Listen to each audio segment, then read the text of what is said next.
what does a typical process look like of creating a marketing plan for a business? So the typical process, I would say, is once we have the business plan, once we know the business model's correct, and we've understood what the metrics are that we're measuring, we would then turn to look at the marketing budget and say, okay, where is money being spent and is it effectively being used? And normally there's two spaces in which you're spending money on marketing. You've got sort of your really, really measurable stuff, so maybe your pay-per-click stuff. Hopefully you've got clear tracking set up. If you don't, then that's obviously a really important part.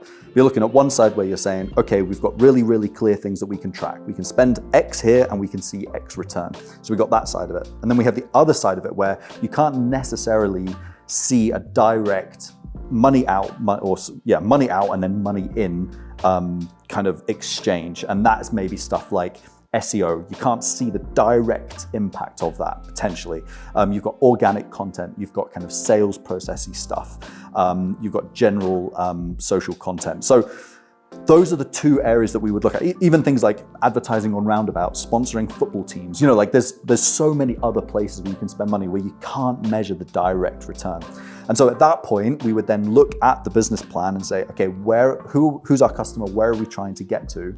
We would then look at the pots that we're spending and we'd start to dissect that and understand where best is it to spend money. And ultimately, that's a bit of a test and learn step. You know, hopefully you have a bit of data beforehand. We'd look at other industries, see what they're doing, seeing what's successful, and then we would start trying that within your business. And the majority of the businesses we work with, they're spending about at least £5,000 a month on that general marketing pot, and that might be $2 or $3 grand over in one side and $1,000 over here. But we would basically start playing with that and start learning and start seeing what impact changing the money in those pots has on those key metrics.